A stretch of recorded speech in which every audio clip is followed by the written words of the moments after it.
So I know exactly what you're thinking. Why would I be making this video exposing exactly how I was able to sell over $1 million in revenue on Amazon within 12 months? In all honesty, it's because even though I'm going to show you exactly how I did it, the exact systems, literally show you what I have in place right now to continue to maintain it with only having to work maybe a couple hours a week, is because it took a lot of work to get there. And I know that majority of people that are going to watch this video aren't actually going to implement what I'm talking about. So for the people that are, this video is made especially for you, because while selling $1 million seems insane, and trust me, when I was starting out, I was like, there's no way. I saw people doing it and I was like, no. In all honesty, it really wasn't that hard. I have a very lean team. I don't have that many employees. It's not like I have a crazy team of people. You can seriously sell $1 million on Amazon by yourself without needing anyone, right? I didn't need these people. It just made my life easier, and now it's a lot easier. Currently, obviously, having people in place to help me with the business, but in all honesty, again, the reason I'm exposing this is simply because I know most people aren't going to actually, do anything with it.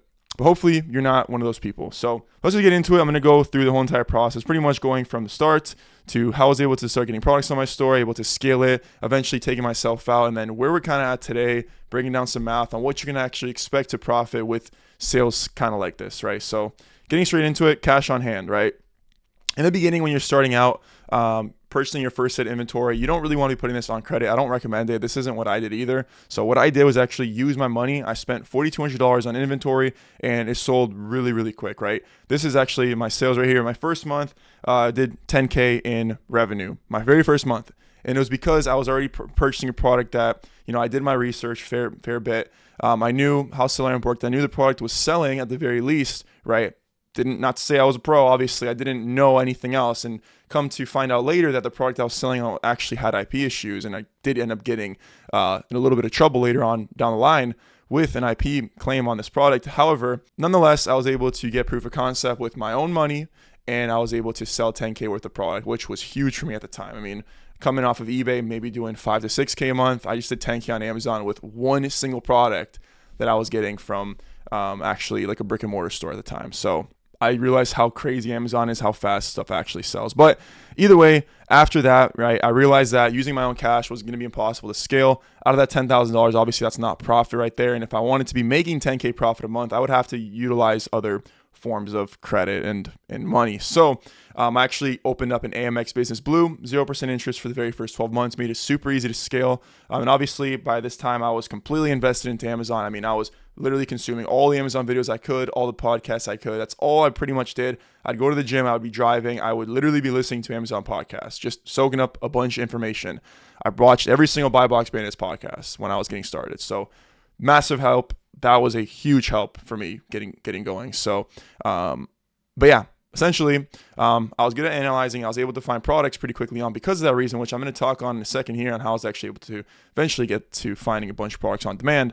But pretty much 1 month later, right, this was back in April, May, so then right at the end of July, so about 2 months in, I was already doing $10,000 weeks. So I went from $10,000 months to $10,000 weeks, and it was simply because of the business credit card. It was way easier to spend the money. I didn't have to rely on my own money. I was confident in my purchases. I had 12 months to pay it back with no interest, so it made a lot of sense. Okay, so this is pretty much phase one of getting going, right? So now talking a little bit about some sourcing methods and how what I used to get going with it, what I actually found success with, what I didn't. Starting out, I didn't really do any retail arbitrage because I didn't want to be going to stores. That wasn't my goal in mind. And I tried manual sourcing. Was so hard in the beginning, especially for me because I didn't have any experience with Amazon. You probably find yourself in the same situation. You might be trying to manually source and you're not finding anything. You're discouraged. You're going to stop. So I wouldn't recommend neither of those two for new sellers. Retail arbitrage, I mean, okay, it works. It's just something I didn't want to build. I didn't want to build a side business. I wanted to make this my full-time thing. So was not trying to focus on that. The other thing was tactical arbitrage. Okay, I tried it. I saw so many videos on YouTube talking about it. Didn't find success with it. Not to say it doesn't work.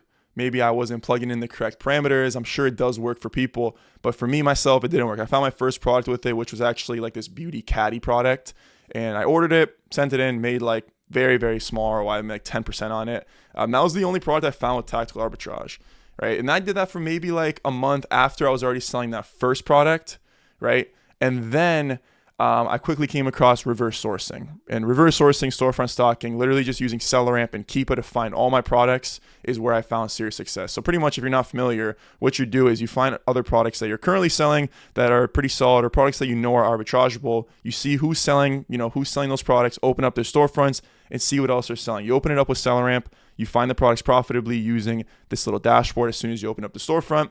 And then as soon as you find it profitably, you use Keepa to actually analyze that product. So you have to be using both of them in combination. You can't just be using Selleramp and you can't just be using Keepa. The Keepa free version doesn't work. You're missing a bunch of information you need. The Selleramp isn't a replacement to Keepa. You need to have both. Keepa displays way more than just what you think it displays. So you need to be using both of these in combination. So you find products with Selleramp. As soon as you find the products, you use Keepa to analyze it. You confirm your purchase and you go ahead and purchase it. This is how I scaled. Okay. So this is literally how I was finding all my products. It's currently still how I'm doing. I'm going to talk more on it, but this really helped me get going off the bat. I mean, this is how I was finding everything. So like as soon as I finally implemented this and I went away from this, this is when I started to seriously build up some sales and get a bunch of products on my store, right? Like 76 units sold in a day. We were doing a lot of volume right off the bat. So, right now, how do we actually get into scaling? Well, after I was finally able to figure all this stuff out and I was getting good at sourcing, I actually hired my very first VA. And it was about 2 months into running my Amazon business. I hired her off of Online Jobs PH, and I had to train her from the ground up. She didn't have any experience, so everything I knew, I pretty much relayed to her. It took about a good month to at least get her going, lots of Zoom calls, but this paid off greatly because now I had someone that was doing the sourcing for me. I could still source, but if I was having a really off day and I couldn't find much, then I had her coming in here sending me leads that I could also bounce ideas off of, use to storefront stock, keep in my catalog of products to use later. And that made it very easy for me to go ahead and actually, start bringing on products on demand and actually hit my spend goals, which again, I'll mention here in a second. So just to show you some leads, like this is all the way back from July of 22, just a bunch of leads. Like every single month we got leads in here going with a bunch of different products. She's still working for me. Here's April 2024. So having a good VA come on and find you products is super, super powerful. And I was able to turn her into a sourcing wizard because I know what I'm doing. It was easy to relate to her. She's good at learning. This was her job. So like this was her full-time thing for her. So obviously she's going to spend time doing it, right? I didn't want to be sourcing alone. This cut my sourcing literally in half. So that's like part one of actually scaling, like getting that VA to come on. But the next thing that really was effective is actually having a spend goal. Like I promise you, when I actually went ahead and implemented a spend goal, that completely changed everything because I had very consistent sales, consistent shipments, didn't have to rely on Amazon to check in my stuff because I was consistently sending stuff in.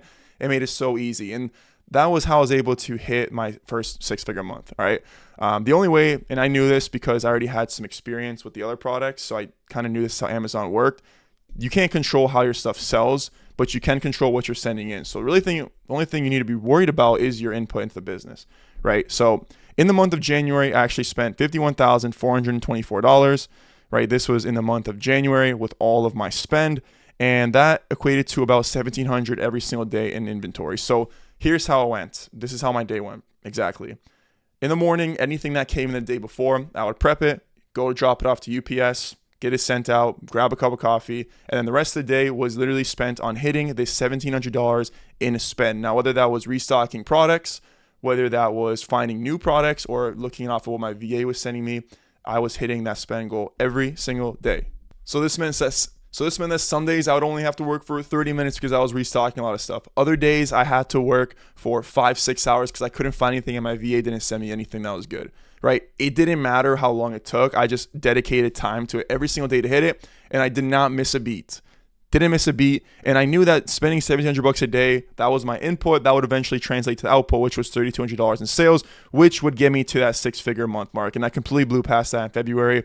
Hit $140,000 within 30-day rolling. So one thing I really want you to take away from this is like, just repeat this after me, right? You need capital or access to capital to do serious numbers, right? If you even want to get to $100,000 in revenue, you need to be spending at a bare minimum $40,000 in inventory.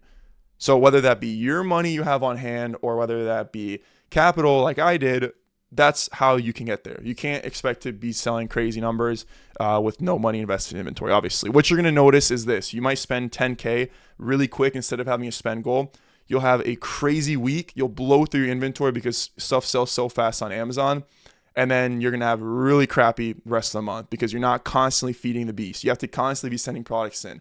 And that's why I thought having a spend goal was such a good idea, because every single day I was sending stuff in. Every single day things were getting checked in. I mean, I can pull up my shipment dashboard and literally see from those periods of like every single thing was coming. I'm actually going to pop that here. Every single day there was shipments going in. All right. So doing that was my input, and my output was a ton of revenue and a ton of profit. Right. So after this was nice and going, right, now it's time to remove myself. So I already had a VA that was sourcing for me. Now I wanted to get my prep taken care of because I was doing all the prep in the meantime. I mean, I was probably working 3 hours a day just prepping products to get to this phase every single day.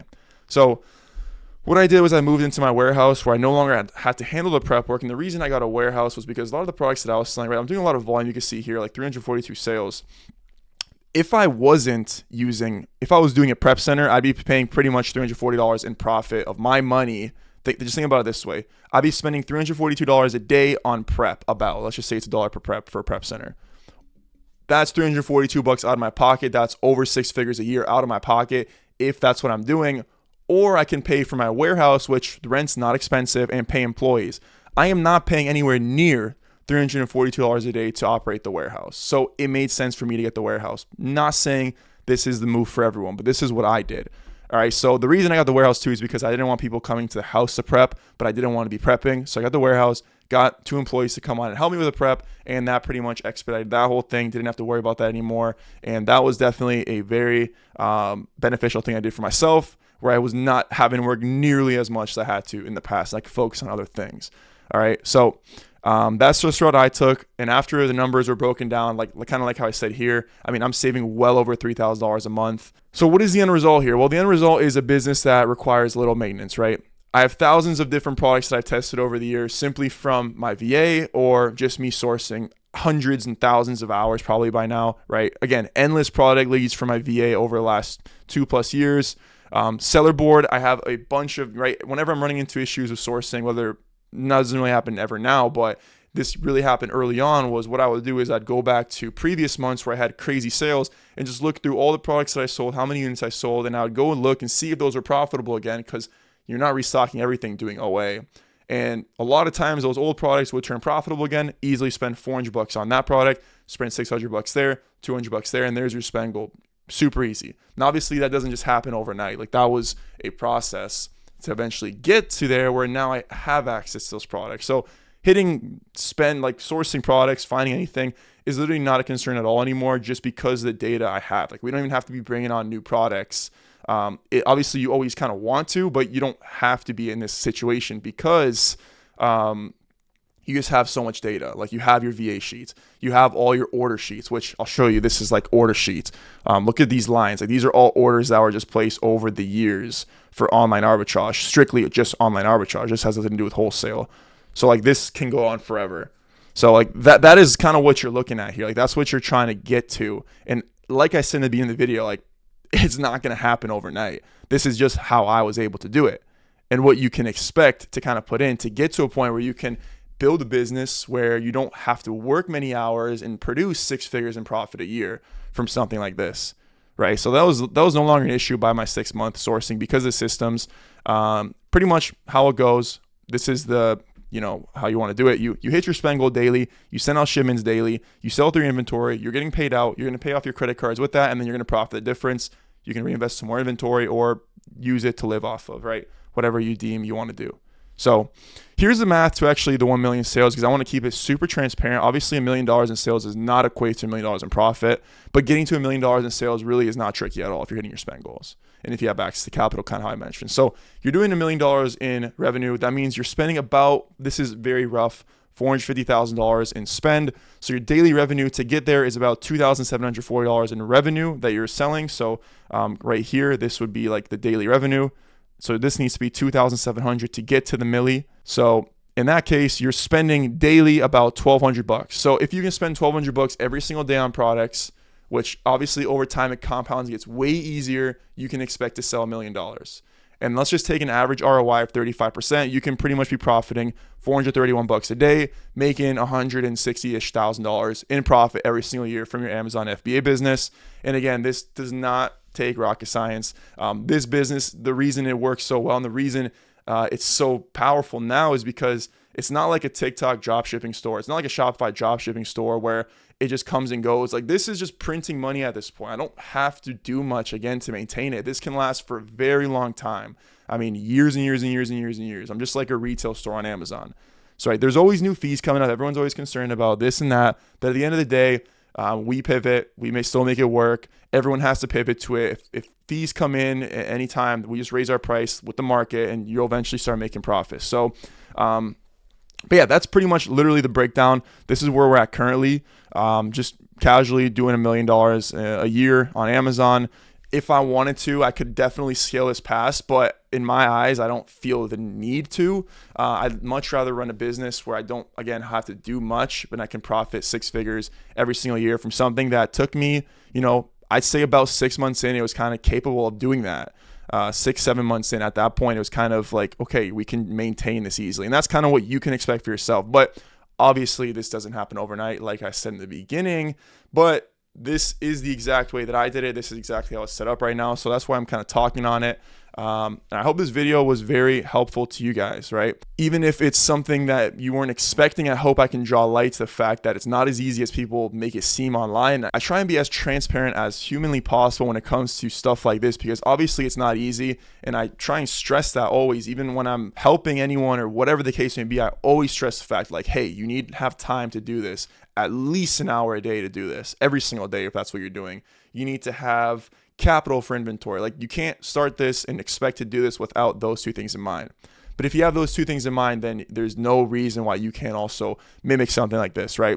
That is why I do one-on-one coaching with people, because some people that have money, people that have some free time to invest in it, I know for a fact we can get you to a point like this. It's just, obviously, you have to be prepared to put in the work and actually put in what's required to build something like this. But again, out of like any other online business, there really isn't much that goes into it.